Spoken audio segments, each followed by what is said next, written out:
Hello जय aspirant. आज हम बात करने वाले हैं सीक्वेंस एंड सीरीज की। इसी सीरीज में हमने ऑलरेडी प्रीवियस काफी चैप्टर्स को जो है कवर कर चुके हैं।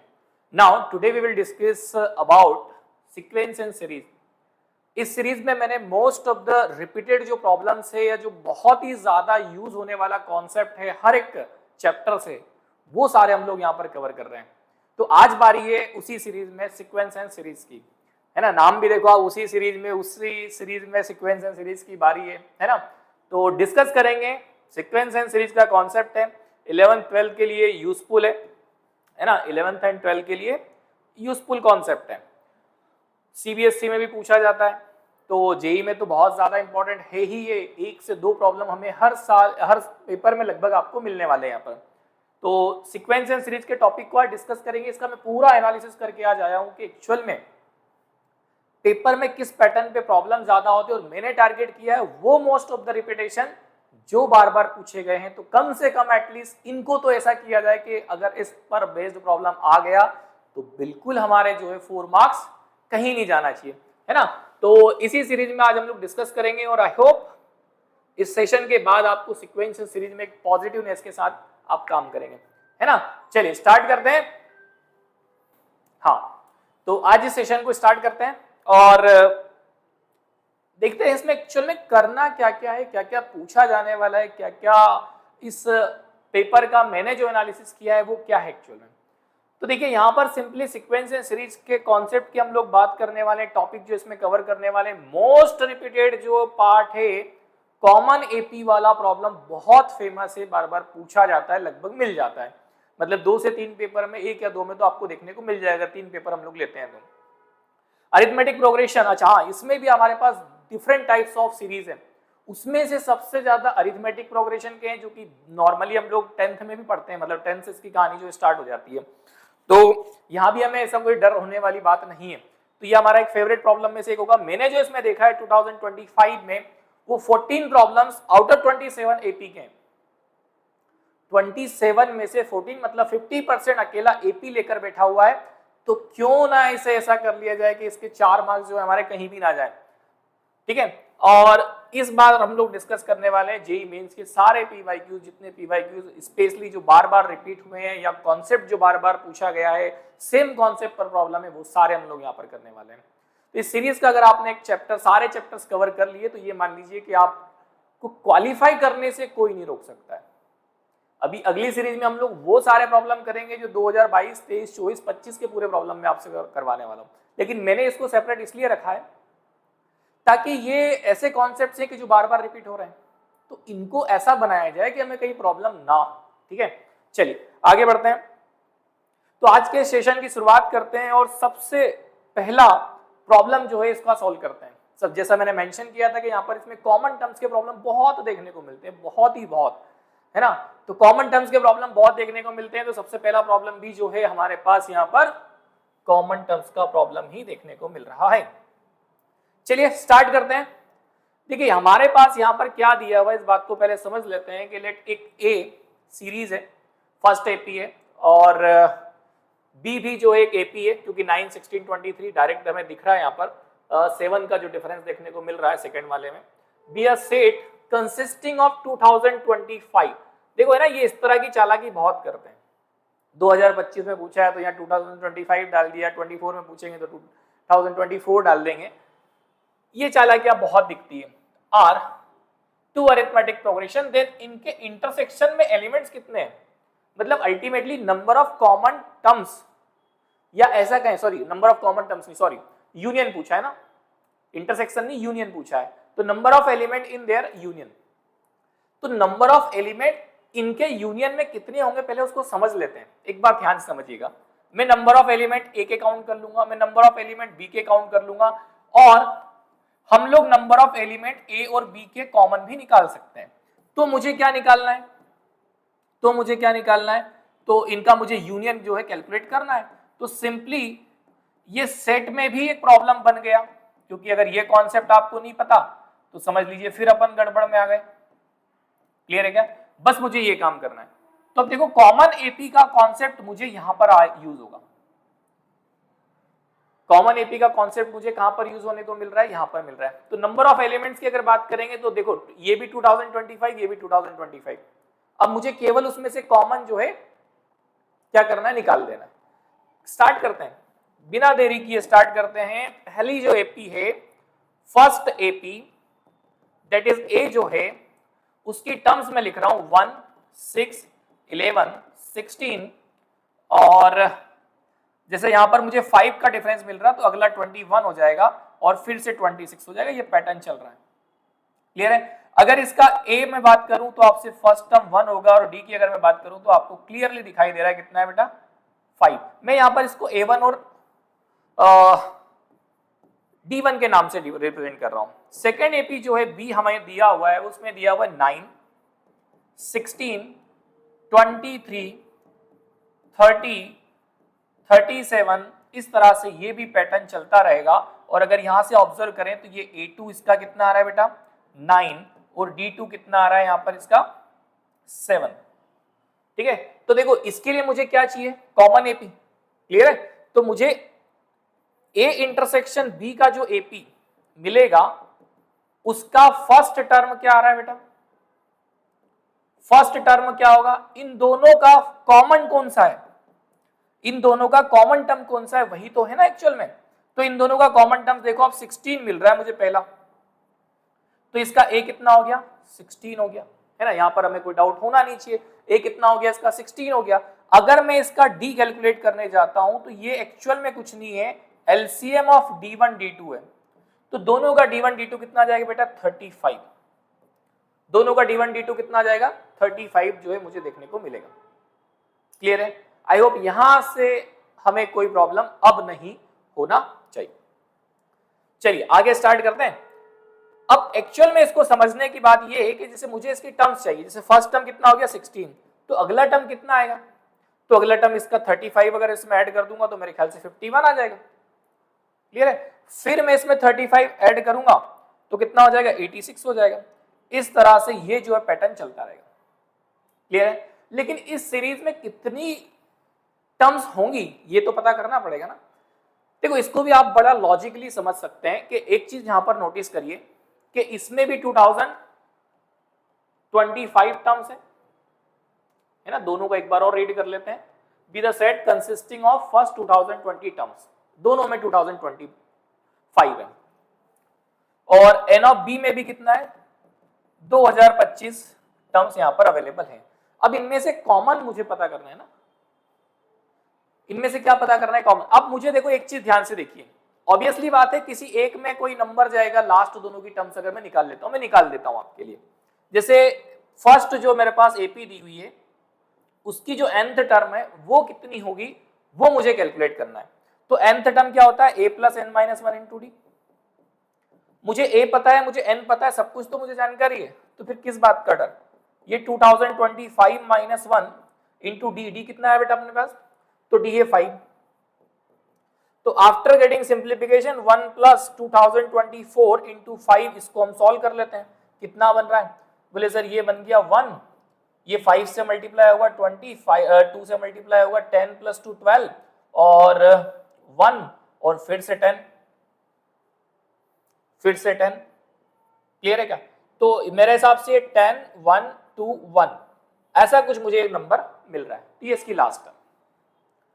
अब मैं तो ये कह रहा हूं कि भाई यही जो है ना वही, इससे ज्यादा वाली कॉमन टर्म नहीं आएगी। उसका कारण मैं आपको इसलिए बता रहा हूं कि जब मैं इसका लास्ट टर्म कैलकुलेट करूंगा तो वो इस नंबर से बड़ी हो जाएगी। तो आप ये बताइए कि जब ये 2025 तक 10,121 तक जा रहा है और वो आगे जाएगा तो कॉमन टर्म्स तो उसके आगे तो मिलना ही नहीं है ना। इसके पहले ही जितनी भी होगी उतने वही होगी कॉमन, उसके अलावा तो नहीं होगा। तो हम चाहे तो चेक भी कर सकते हैं, चलो मैं दूसरा वाला भी चेक करा देता हूं। तो उसमें a कितना है, बोले 9, फिर बोले 2024 तो यहां भी बनेगा और इससे 7 का मल्टीप्लाई करना। अब आप देखो जरा ये नंबर, ऑब्वियसली बात है जब 7 से मल्टीप्लाई करूंगा तो इस 5 से मल्टीप्लिकेशन से तो बड़ा ही होगा ना। लॉजिक क्लियर है बेटा, है ना। तो ये सिंपल सा लॉजिक है। अब मुझे जो कॉमन टर्म्स चाहिए वो 10,121 के बीच ही मिलेगी, ये मेरी श्योरिटी हो चुकी है। तो मैं ऐसा कर लेता हूं कि इसका जो लास्ट टर्म है जो कॉमन एपी का लास्ट टर्म है वो मैं इससे कम बना देता हूं। ऑब्वियसली बात है इसी से कम होगा ना, कि जो लास्ट टर्म होगा कॉमन एपी का, मैं लिख रहा हूं यहां पर last term of common AP, वो क्या होगा बेटा, last term of common AP, जिसे मैंने कॉमन एपी को टीएन से डिनोट कर दिया, तो वो किससे कम होगा, हाँ इसके बराबर भी हो सकता है, 10,121 से या तो छोटा होगा या तो बराबर हो सकता है, बस यही पॉसिबिलिटी है। तो मुझे एक्चुअल में उसका ए और डी तो पता है, देखो उसका ए कितना है, नॉर्मली ये A plus N minus 1 into D होगा, मुझे पता नहीं है तो क्या, तो बोले सर वो एन नहीं पता है हमें। चलिए मैं वैल्यूज पुट कर देता हूं यहां पर, ए का वैल्यू 16, एन माइनस 1 मुझे नहीं पता, और डी की अगर बात करें तो वो था हमारा 35। बस इसको मुझे सॉल्व करना है और मुझे यहां से जो है वो नंबर मिल जाएगा जिसकी मैं सॉल्व करना चाह रहा हूं। और ये कितना हो जाएगा बेटा, plus 16 minus 35 less than equal to 10121। इसको जब हम उधर लेकर जाएंगे तो 35n प्लस यहां से बचा अपना कितना, माइनस 19 है ना, माइनस क्या बनेगा ये, माइनस 19, एक मिनट, तो इसको मैं कर देता हूं लेस देन इक्वल टू, उधर जाके 19 जो है आपका क्या हो जाएगा प्लस, तो ये हो जाएगा 10140। नाउ जब हम इसको डिवाइड करेंगे 10140 डिवाइडेड बाई 35, तो मुझे नंबर ऑफ टर्म्स के बारे में जानकारी मिल जाएगी। मैं 5 से डिवाइड कर रहा हूं, ये 7 आ गया, 5 2 जा 0, 5 2 जा और 5 8 जा। एक बार और चेक कर लीजिए, 5 से डिवाइड करेंगे तो ये 5 2 जा, फिर 1 डिवाइड नहीं होगा तो 0 आ गया, उसके बाद में 14 हो गया, 2 टाइम्स जाएगा, फिर बचा 4 तो 8 टाइम्स जाएगा। अब ये 7 को फिर से डिवाइड करेंगे, 7 2 जा 14, यहां पर बचा 6, 62 हो गया, 7 8 जा है ना, ये कितना बन गया 7 8 जा 56, बचा फिर से 6 और ये 6 68, तो 7 9 जा 63, फिर से बचा कितना मेरे पास 5, तो 7 7 जा 49। लेकिन मुझे तो इससे छोटा ही चाहिए ना, तो परफेक्ट नंबर जो बन रहा है वो 289 बन रहा है। मतलब अल्टीमेटली जो मुझे इसकी जरूरत थी, इसमें कॉमन टर्म्स कितनी मिलेगी, तो वो है 289। नाउ ये रिजल्ट ही मेरा आंसर होगा, तो मैं इस रिजल्ट को सॉल्व कर लेता हूं, और वो number of terms in union of, वो कितना हो जाएगा 2025 प्लस 2025, क्योंकि दोनों में टर्म्स बराबर है और उसमें से 289 आपको सबट्रैक्ट करना है। तो जैसा मैं इसको ऑब्जर्व कर पा रहा हूं, ये 4040 तो एक हो गया, माइनस 289, 40 नहीं 50 सॉरी 450 तो ये हो गया, और मैं इसको एक काम कर लेता हूं 300 मान लेता हूं। कितना मान लेता हूं बेटा, इसको 300 मान लेता हूं। इनकेस अगर ये 300 होता है तो ये 300 होता है, तो इसमें से 300 जो सबट्रैक्ट करेंगे हम लोग, तो ये हो जाएगा आपका 300 होता है तो 3750 हो जाएगा। बट यहां पर तो उससे भी कम है ना, 3750 प्लस 11 आप कर दो तो 3761 जो है इसका करेक्ट आंसर होगा। देखो तो जरा इसमें कौन सा आंसर आ रहा है, तो N of A union B की वैल्यू जो है 3761, ऑप्शन नंबर डी अपना करेक्ट होगा। देखो कैलकुलेशन में टाइम लगेगा, आप बहुत जल्दी कर सकते हैं, अगर मुझे सारा एक्सप्लेन नहीं करना है तो हम और भी जल्दी इसको कर सकते हैं। तो इसे हमें लॉजिकली समझने की जरूरत है, क्वेश्चन तो हमारा वहीं पे खत्म हो गया था। क्लियर है, तो ऑप्शन नंबर डी इसका करेक्ट होगा। नेक्स्ट प्रॉब्लम ये रहा नेक्स्ट आपकी स्क्रीन पर, और इसमें भी वही पूछी गई कि नंबर ऑफ कॉमन टर्म्स। देखिए वहां पर सेट्स के टर्म में पूछा गया था, यहां तो डायरेक्टली पूछा गया है ना, मेंशन ही कर दिया कि भाई नंबर ऑफ कॉमन टर्म्स जो है आपको फाइंड आउट करना है। तो number of common terms in progression, first AP जो है आपका वो क्या है 4 9 14 9 अप टू 25th टर्म है ना, अप टू 25 टर्म तक आपको इसको सॉल्व करना है। सेकेंड जो आपकी एपी है, उस एपी में आप देखेंगे तो 3 6 9 12, और इसमें T37 तक आपको जाना है। और पूछा इन्होंने क्या है, नंबर ऑफ कॉमन टर्म्स ही पूछा है, 2024 का प्रॉब्लम है। देखते हैं जरा इसको। देखो सबसे पहली चीज तो ये कि दोनों का एओडी निकाल लो। इसका ए कितना आ रहा है, बोले 4, इसका डी कितना आ रहा है, इसका D1, मैंने D1 नाम दे दिया उसका, तो 9 माइनस 4 कितना हो जाएगा बेटा 5। सेकंड में A2 कितना आ रहा है, वो 3 दिया हुआ है। D2 कितना आ रहा है, तो D2 मुझे यहां से इससे इसको सब्ट्रैक्ट करेंगे तो देखने को मिलेगा 3 मिलेगा। नाउ कॉमन एपी का अगर डिस्कशन किया जाए तो कॉमन एपी में सबसे पहली टर्म कॉमन जो है वो कौन सी आ रही, मुझे ये पता करना पड़ेगा, है ना। सबसे पहली जो कॉमन टर्म्स है वो मुझे कौन सी मिल रही है, उस पर मुझे काम करना पड़ेगा। तो देखते हैं जरा, 3, 6, 9, 12, 15 और 15 के बाद ये हो जाएगा 18, 21, 24, क्योंकि अगला इसका टर्म आ जाएगा 24, क्योंकि 5 का डिफरेंस है ना, तो ये 24 हो जाएगा। तो इनका जो कॉमन टर्म मुझे पहला देखने को मिला वो है 24। तो यहां से ये बात कंफर्म हो गई कि इसकी कॉमन टर्म का फर्स्ट टर्म होगा 24, इसका कॉमन डिफरेंस जो होगा वो एलसीएम ऑफ D1 D2 होता है ना, एलसीएम ऑफ D1 D2 होता है, तो वो कितना आ जाएगा, 15 आ जाएगा। क्लियर। अब मुझे अगेन क्या लॉजिक लगाना है, मुझे सिंपल सा एक लॉजिक लगाना है कि सर यहाँ पर मुझे नंबर ऑफ कॉमन टर्म्स कितनी निकालना है, तो मुझे ये देखना पड़ेगा कि किसमें टर्म जो है बड़ी है, कि किसमें सबसे बड़ी टर्म लास्ट वाली आ रही है। जैसे मैं लास्ट टर्म फर्स्ट एपी का निकालता हूं, फर्स्ट एपी का लास्ट टर्म अगर मैं कैलकुलेट करता हूं दैट इज 25 ना, लास्ट है, ठीक है। तो ये कितना हो जाएगा, a + 25 - 1 × d, है ना। सिंपल सा अपने को पता है वैल्यूज a और d का वैल्यू पुट कर देंगे तो 4, 24 × 5, ठीक है। ये 120 + 124 आई थिंक, है ना, 5 से मल्टीप्लाई करेंगे तो 20, 10 और 12, 124। सिमिलर सेकंड एपी की अगर मैं बात करता हूं तो सेकंड एपी में मुझे 37 टर्म्स के बारे में बात करना है, लेकिन यहां पर एक्चुअल में जो है ए और डी का वैल्यू छोटा है, ए का वैल्यू 3 है और डी का वैल्यू कितना है बेटा, वो भी 3 है, दोनों 3 3 है। तो जब मैं इससे इसका मल्टीप्लाई करूंगा 36 से × 3 तो ये 108 + 3 101, है ना। अगर कैलकुलेशन गड़बड़ नहीं है तो ये सही है। तो मेरा जो कॉमन टर्म का आंसर आना चाहिए 101 से कम आना चाहिए।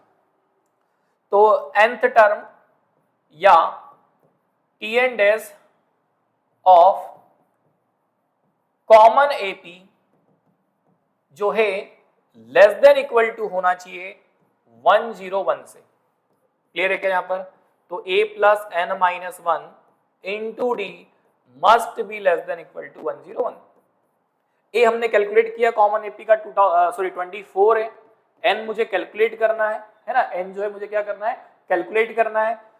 और डी की अगर बात करें तो डी हमने निकाल के रखा हुआ है 15 है, so it is 101। Now 24 + 15n - 15 less than equal to 101। After getting simplification 15n, हम इन दोनों को अगर सॉल्व करते हैं तो कितना बच रहा है 9, 9 को इधर लेकर जाएंगे तो ये कितना हो जाएगा, यहां प्लस का 9 है ना, इधर आके माइनस का 9 हो जाएगा, -9। So 15n is less than equal to 92। So n will B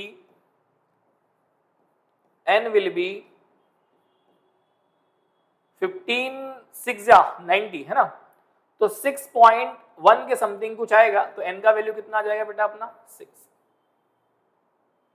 clear है क्या।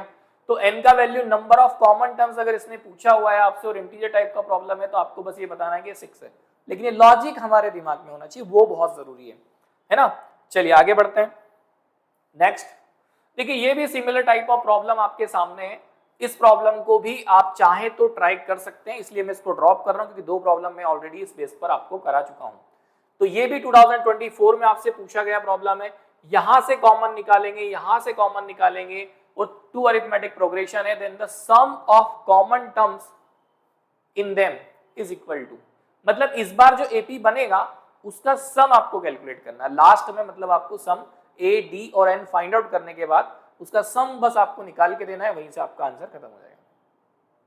जैसे प्रीवियस प्रॉब्लम में मैंने क्या किया, प्रीवियस वाले में हमने क्या किया, ये एन भी निकाल लिया और इसका ए भी निकाल लिया, इसका डी भी निकाल लिया। अब सम निकालना तो कोई बहुत बड़ी बात नहीं बची ना, ठीक है। तो इसका सम आप आराम से निकाल सकते हैं। तो ये आपके लिए ऐसा कह सकते हैं कि होमवर्क टाइप से प्रॉब्लम है जो कि आप सॉल्व करके बता सकते हैं कि इसका आंसर कितना है। आंसर तो मैंने लिख दिया है 6699 के फॉर्म में इसका आंसर आएगा, लेकिन ये पैटर्न बड़ा काम का है, ये बात जरूर ध्यान रखिएगा।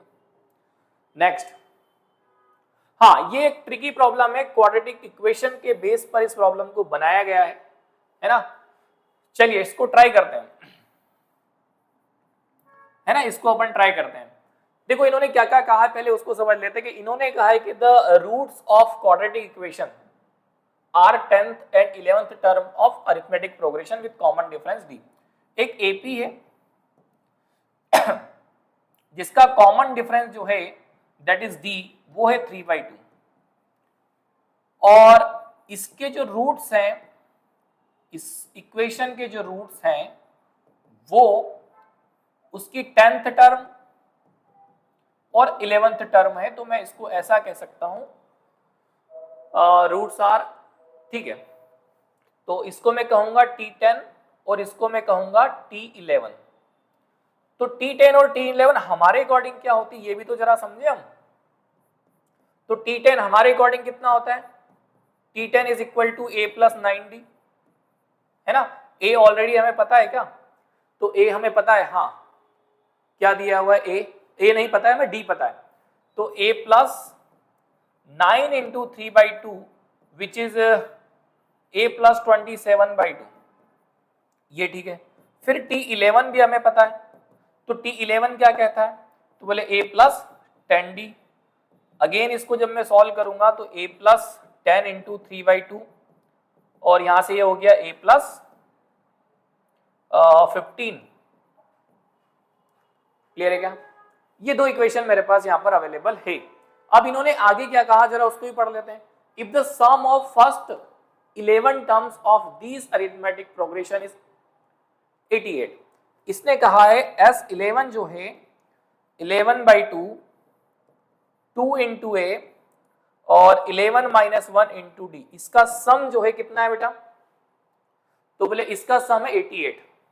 मतलब यहां से मुझे एक और लॉजिक इन्होंने दिया हुआ है जिसको मैं यूज कर लूंगा। 11 से इसको सॉल्व करेंगे तो ये 8 हो जाएगा, इस 2 से मल्टीप्लाई करेंगे तो कितना हो जाएगा ये 16।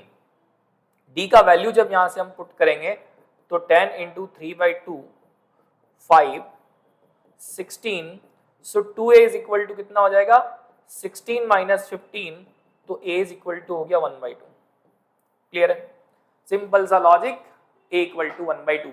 A इक्वल टू 1/2 आप इन दोनों इक्वेशन में पुट करो और S10 और S11 अपने अकॉर्डिंग पता करो। तो S10 1/2 प्लस कितना आ रहा है बेटा 27 प्लस 27/2, तो ये हो गया 27/2, तो इसके हिसाब से बन गया 14। सिमिलर S11 की अगर बात करें तो ये कितना बन रहा है 1/2 प्लस 15 विच इज 31/2। ये दोनों वैल्यूज हो गई। अब इन्होंने जो कहा है उसके according as we know that sum of roots जो है कितना होता है -b/2, तो ये हो जाएगा p/3 और प्रोडक्ट ऑफ रूट्स कितना हो जाएगा, तो प्रोडक्ट ऑफ रूट्स हो जाता है c/a, तो ये हो जाएगा q/3। बस 14/14 plus 31/2 is equal to p/3 और 14 इंटू 31/2 इक्वल टू q/3। तो p और q का दोनों का वैल्यू निकाल लेते हैं और आंसर हमारा कंफर्म हो जाएगा। ये हो गया 28 plus 31 that is 59/2 into 3 is equal to p और ये 7, तो ये कितना बन रहा है 7 3 जा 21 into 3 equal to q। I think correct है, ठीक है ना। आई होप यहां तक हमें कोई प्रॉब्लम नहीं होना चाहिए। ओके, नाउ हमसे जो रिजल्ट पूछा है उस रिजल्ट पे जरा थोड़ा सा काम कर लिया जाए। तो रिजल्ट में तो बस आपको q माइनस 2p रखना है। मैं अभी यहाँ पर वैल्यूज इसलिए पुट नहीं किया शायद बाई चांस कुछ कैंसिल आउट हो जाए। जैसे इस 2 को इधर लेके जाऊंगा मैं, तो ये आ गया 3 इंटू 217। मैं यहाँ पर डायरेक्ट 2p का वैल्यू रख रहा हूँ, तो 59 इंटू 3 ये हो रहा है। अब मैं इजीली यहाँ से क्या कॉमन ले सकता हूँ बेटा 3 कॉमन ले सकता हूँ। इससे अब मैं इसको सब्ट्रैक्ट कर लूंगा तो शायद मेरे लिए कैलकुलेशन आसान हो जाए, इसलिए मैंने वहां पर मल्टीप्लाई करना उचित नहीं समझा। हाँ 217 से 59 आपको सब्ट्रैक्ट करना है। 17 में से अगर आप 9 सब्ट्रैक्ट करेंगे तो यहाँ पर 8 देखने को मिलेगा, ये 10 और 0 हो जाएगा तो 5 मिलेगा, और यहाँ पर 158 देखने को आपको मिलेगा। तो 42 प्लस 17 बिल्कुल करेक्ट। तो 158, अब इससे 3 का मल्टीप्लाई करेंगे तो 24, 15 और 2 17 और 374 जो है इसका रिजल्ट आना चाहिए। 3 या 4, हाँ 4, सॉरी 3 1 3 और एक वो 4, तो 474 will be the correct answer. Answer ये आपका होना चाहिए। देखो सिंपल सा, इसमें क्वाड्रेटिक भी बोल दिया है, इसमें सीक्वेंस एंड सीरीज भी बोल दिया है, डिपेंड्स ऑन अस हम इसको कैसे ट्रीट करते हैं। चलिए मूविंग टुवर्ड्स नेक्स्ट प्रॉब्लम। हाँ ये एक और प्रॉब्लम आपके सामने है, और ये कहीं ना कहीं थोड़ा सा कॉन्सेप्ट पर बेस्ड है। देखो इसमें क्या पूछा है इसने, the interior angles of polygon with n sides are in AP. हमें पता नहीं कि वो पॉलीगन की साइड्स कितनी है, उसकी साइड्स n है, विथ कॉमन डिफरेंस कितना है 6 degree. If the largest interior angle of the polygon is 219, मतलब tn जो दिया हुआ है वो 219 दिया हुआ है ना, वो कितना दिया है 219 मुझे दिया हुआ है। अब as we know that sum की अगर मैं बात करता हूं, सम ऑफ एंगल्स है ना, सम ऑफ एंगल्स क्या होगा, तो बोले n/2 2a plus n-1 into D. अब ये तो इसका फॉर्मूला है, साथ ही साथ सम ऑफ एंगल्स जब इंटीरियर एंगल वाला कॉन्सेप्ट होता है तो हम ये भी कहते हैं कि साइड -2 इंटू 180 होता है। जैसे 3 साइड्स अगर होगी तो ट्राइंगल का सम 180 होता है ना, ध्यान रखो जरा, 3 रखूंगा तो 1 इंटू 180 हो जाएगा। अगर 4 साइड्स होती तो हमें पता है स्क्वायर क्वाड्रिलेटरल जो भी होता है उसका सम एंगल का कितना होता है 360, तो 4 - 2 कितना हो गया 2 इंटू 180 कितना हो गया 360। तो इस हिसाब से हम इसको चेक कर सकते हैं। अब मुझे यहाँ पर ये सारी चीजें दी हुई है, तो मुझे यहाँ पर एक चीज तो पता है डी, वो उसको मैं पुट कर लेता हूं। जब इस 2 का अंदर मल्टीप्लाई में करता हूं, ओके, तो यहां से अब हमें क्या करना है, सिंपली Sn को सिंप्लीफाई अगर हम लोग करते हैं तो ये An हो जाएगा और ये 3n - 3 हो जाएगा, क्योंकि 2 से d का जब वैल्यू मैं पुट करूंगा यहाँ पे 6 तो कैंसिल आउट हो जाएगा। सो ये n - 2 इंटू 180 मुझे देखने को मिलेगा, और यहां पर भी मुझे n² इंटू 3n मिलेगा। ठीक, तो मैं एक काम करता हूं, अभी फिलहाल इसको 3n² - 3n is equal to n - 2 180 equation number first assume कर लेता हूं।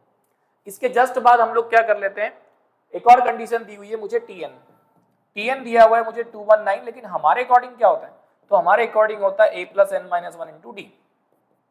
सो 219 इज इक्वल टू a का वैल्यू मुझे पता नहीं है, n का वैल्यू मुझे नहीं पता है, यहाँ पर 6 हो गया। आफ्टर गेटिंग सिंप्लीफिकेशन ये 6 डिग्री इधर आके हो गया 225 minus 6n is equal to a, ये इक्वेशन नंबर सेकंड। a का वैल्यू में इक्वेशन नंबर फर्स्ट में सब्स्टिट्यूट करता हूं तो मेरा काम हो जाएगा, है ना। a का वैल्यू सब्स्टिट्यूट कर देते हैं, तो n इंटू 225 माइनस 6n है ना, plus 3n² minus 3n is equal to 180n minus 360। Now multiply करेंगे तो इसको 225n minus 6n² plus 3n² minus 3n 180n minus 360। चलिए यहां से इसको अगर सिंप्लीफाई करें तो ये बचेगा माइनस का 3n², इन दोनों को सॉल्व करेंगे तो ये बनेगा 2n और minus 180n plus 360 equal to 0। Minus 3n² इन दोनों को अगर सॉल्व करेंगे तो आई थिंक प्लस 42n है ना, 42n और plus 360 degree equal to 0। Minus 3 अगर आउटसाइड ले लिया जाए तो n² प्लस माइनस हो जाएगा ना, यहाँ पर माइनस साइन कॉमन जाएगा, 14n और 120 equal to 0। Now here n² बाद ये भी नेगेटिव हो जाएगा, ये भी नेगेटिव हो जाएगा, तो यहाँ पर एक तो बचेगा माइनस का 20n प्लस का 6n और ये बन गया अपना 120। तो n इज इक्वल टू हो गया 20 और -6, तो नेगेटिव नंबर तो पॉसिबल नहीं, तो n का वैल्यू कितना हो जाएगा बेटा 20। इस तरीके से हम इस प्रॉब्लम को फिनिश कर सकते हैं, यही 20 हमारा करेक्ट आंसर है। नेक्स्ट, इसको अगर देखें तो यहां पर एक प्रोग्रेशन दिया हुआ है, late A1 A2 up to 2024। Now यहां से इन्होंने कुछ सिचुएशन दी हुई है कि A1 इसके बाद जो पैटर्न है वो एक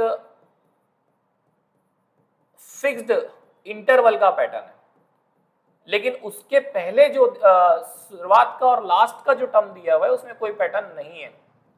लेकिन ये बात तो कंफर्म है ना कि डिस्टेंस अगर इसका और इसका सेम है, इसका और इसका सेम है, तो इनका जो सम है वो कितना होगा, बराबर होगा। क्या होगा, सम बिल्कुल बराबर होगा। तो सम अगर बराबर होगा तो मैं यहाँ पर इसको कितनी टर्म्स कंसीडर करूं उसके ऊपर सवाल मेरे पास रहेगा। देखो यहाँ पर 5, 10 है ना, 5, 10, 15 और ऐसे करके 2020 मुझे जनरेट होके मिल जाएगा। तो ये दोनों मिलकर एक, फिर इसके पहले वाली एक, फिर इस हाँ, तो यहां से यहां तक की टोटल जो मुझे पेयर्स मिल रही है वो 203 पेयर मिल रही है ना। इस हिसाब से अगर मैं इसकी पेयर कंपेयर करता हूं तो टोटल कितनी मिल गई, 203 पेयर मिल गई। तो 203 पेयर में मतलब एक किसी भी में पेयर का जो सम आ रहा है उसको 203 से मल्टीप्लाई करेंगे तो वो इक्वल टू बन जाएगा 2233। अब इसको हम चाहें तो सॉल्व कर लें क्योंकि इसकी वैल्यू मुझे जरूरत लगेगी। तो मेरे ख्याल से कितनी बार कैंसिल आउट हो रहा है अभी चेक कर लेंगे। अब मुझे निकालना क्या है, एक्चुअली मुझे इसको कैलकुलेट करना है। तो मुझे इसका सम चाहिए, मतलब A1 A2 up to A 2024। तो यहां से हम लोग इसको क्या कर सकते हैं, टोटल 2024 बाई 2 और ये A प्लस एल का सम है ना, A प्लस एल का सम इसको हम लोग बना देंगे। तो ये तो बन गया आपका 10, 12 और इसको अगर सॉल्व करें तो ये हो जाएगा 11 है ना, 22, हाँ 11 टाइम्स ये हो जाएगा। नाउ ये हो गया 1012 और 1012, सो फाइनल आंसर हो गया 23111। सो 1132 will be the correct answer, ये अपना आंसर बिल्कुल सही होगा। नाउ लास्ट क्वेश्चन है ना, ये लास्ट क्वेश्चन जो है इस सीरीज का, if the first term of AP is 3, AP का जो फर्स्ट टर्म दिया हुआ है वो कितना है 3, तो मेरे को ये पता है the sum of its first 4 term is equal to 1/5 of sum of next 4 term. देखो सबसे पहले इन्होंने जो बात कही उसको अच्छे से समझ लेना।